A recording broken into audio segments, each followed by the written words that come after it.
Hello students, in this lecture we are going to learn practice set 2.6 of chapter quadratic equation, which is chapter number 2. In the last lecture we have completed 2.5. Let's see what is given in practice set 2.6.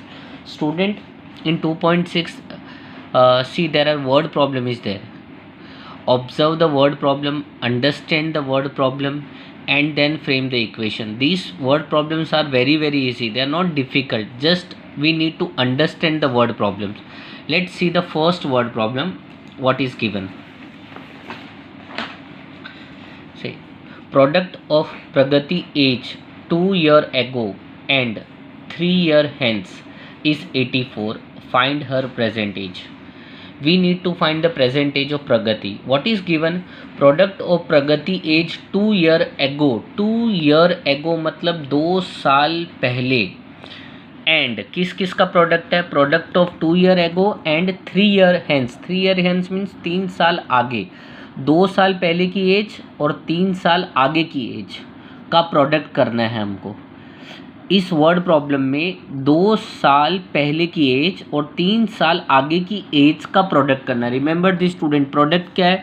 Product of Pragati's age 2 year ago मतलब 2 साल पहले and 3 year hence means 3 साल आगे. तो we need to find the age of Pragati 2 year ago and 3 year hence. Find her present age. देखो, let the present age of Pragati be x years. मैंने प्रगति की present as क्या लिया? x years. स्टूडेंट, आज प्रगति x years की है तो 2 year ago हर एज वॉज x - 2 years. आज अगर कोई बंदा 10 साल का है तो 2 साल पहले वो कितने का होगा? 8 years का होगा. तो व्हाट वी डू? 10 - 2, यही करेंगे. तो आज एक बंदा x ईयर्स का है तो 2 साल पहले कितने का होगा? x - 2 years का होगा. सेकेंड क्या है? 3 year hence. 3 years hence means 3 साल आगे. Age of Pragati will be x + 3. Today Pragati is x years. After 3 years she will be x + 3 years. Understood students? Now बेटा ये दोनों का मल्टीप्लाई करना है हम लोग को. क्वेश्चन में दिया हुआ है. Again see the question properly. Product का मतलब multiply. What product? Pragati age 2 year ago and 3 year hence. तो ये 2 year ago का एज है, ये 3 year hence का एज है. Also according to given condition 2 year ago का एज आ गया, 3 years hence का एज आ गया. दोनों को मल्टीप्लाई कर दिया, दोनों को मल्टीप्लाई किया तो answer is 84. It is given 84. Product of the Pragati age 2 year ago and 3 year hence is 84. जब आप 2 साल पहले की एज को और 3 साल बाद की एज को मल्टीप्लाई करोगे तो दोनों का आंसर आएगा 84. तो मैंने दोनों को मल्टीप्लाई किया तो आंसर आ गया 84. चलो, now open the bracket. x into x x square, x into 3 3x minus 2x into x minus 2x minus 2 into 3 minus 6 is equal to 84. ये दोनों ब्रैकेट को हमने ओपन किया, answer is equal to 84. Student 84 को आप इस तरफ ले लो, 84 को इस तरफ ले लो तो प्लस 84 उधर गया तो क्या हो गया? -84. तो x square plus 3x minus 2x minus 6 minus 84 equal to 0. ठीक है. अब नाउ लुक हियर, ये देखो 3x और minus 2x. X square plus 3x minus 2x क्या होता है? x. माइनस 6 माइनस 84 क्या होता है? -90 equal to 0. X square plus x minus 90 equal to 0. As you know very well, this is a quadratic equation. How to solve a quadratic equation? How to solve a quadratic equation? Student, we have many methods. The best method was factorization method. हमने factorization method किया था ना. factorization method से इसको simplify करेंगे. तो बेटा इसके फैक्टर आता है 10 और 9. ये स्प्लिटिंग द मिडल टर्म से हम लोग इसको कर रहे हैं 10 और 9. तो x square plus 10x minus 9x minus 90 equal to 0. बेटा आपको अगर फैक्टराइजेशन मेथड याद नहीं है तो आप फैक्टराइजेशन मेथड रेफर कर सकते हैं. उसके हिसाब से हम लोग ने इसको, ये जो मिडल टर्म है इसको मैंने स्प्लिट कर दिया 10 और 9 में. 10x और 9x तो बचता है x. ठीक है. ये x square plus 10x minus 9x minus 90 equal to 0. इन दोनों में से कॉमन निकाल लो x, तो क्या बचा? x plus 10. इधर से -9 कॉमन निकाल लो तो क्या बचा? x plus 10.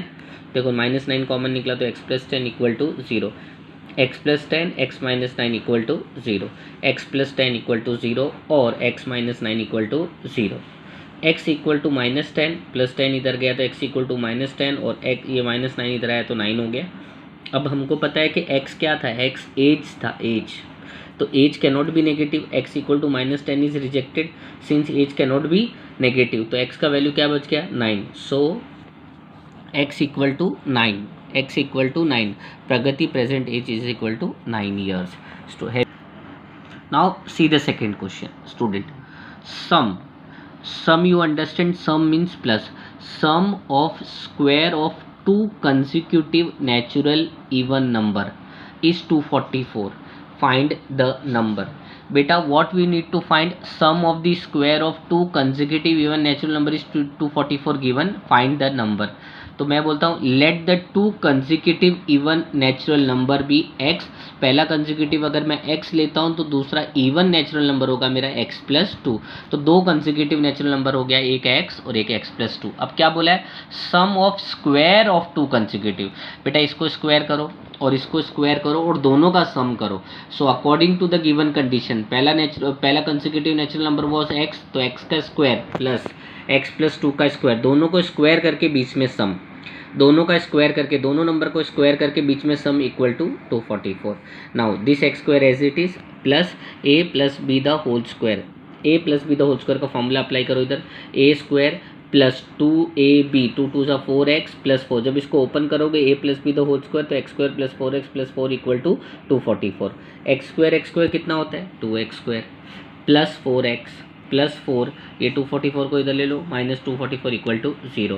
2x square plus 4x plus 4 minus 244 is minus 240 equal to 0. Again student अब ये देखो इधर 2 है, 2 इधर 4 इधर 240, डिवाइडिंग थ्रू आउट बाई 2. मैंने सबको 2 से डिवाइड कर दिया. इसको 2 से डिवाइड किया x बचा, इसको 2 से डिवाइड किया 2x बचा, इसको 2 से डिवाइड किया 120 बचा. बेटा नाउ आफ्टर दिस, इसके बाद आपको फैक्टराइज करना है. Factorization method splitting the middle term से. Product is minus 120, sum is 2. तो ये दो फैक्टर आता है 12 और 10.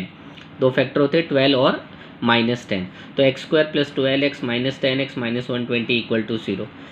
ये दोनों में कॉमन क्या है? एक्स प्लस 12 माइनस 10 है, एक्स प्लस 12 इक्वल टू 0. तो x plus 12 x minus 10 equal to 0. X plus 12 equal to 0 और एक्स माइनस 10 इक्वल टू 0. तो एक्स इक्वल टू माइनस 12 और x equal to 10. x equal to minus 12 is rejected. Why rejected?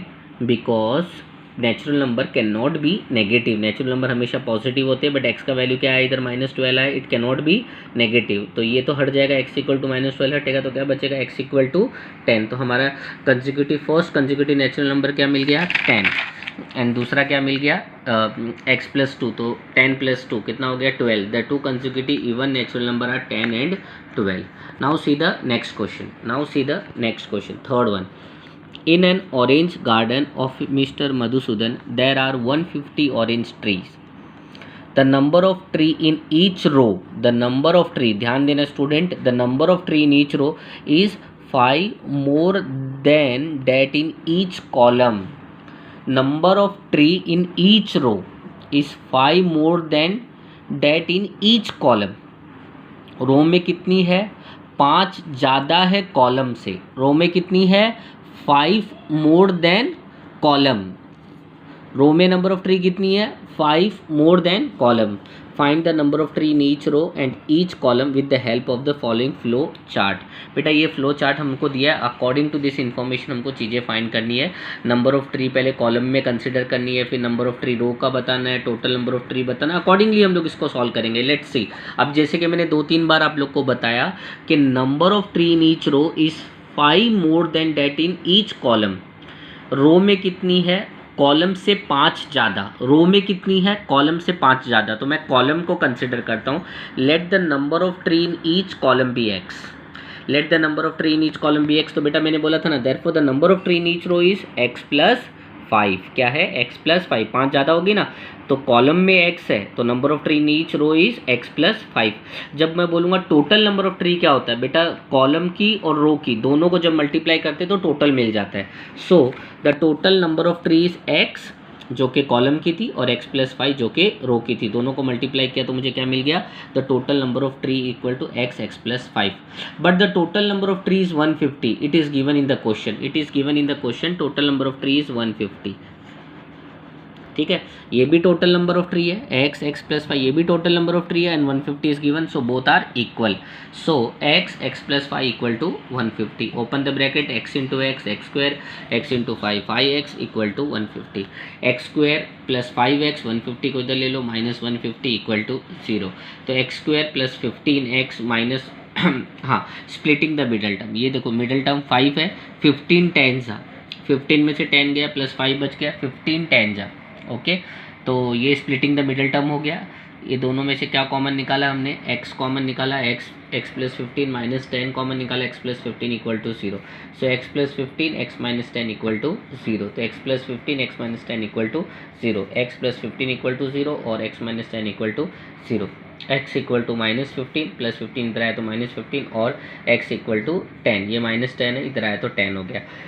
बेटा ये tree can not be negative, so x equal to minus 15 is rejected since tree can not be negative. तो बचा क्या, x equal to 10 और दूसरा क्या था x plus 5, तो 10 plus 5 equal to 15. Number of tree in each column is 10 and number of tree in each row is 15. Student after framing the equation it becomes very simple. जैसे ही आप equation frame कर देते हो ना, we have completed 3 questions of practice set 2.6.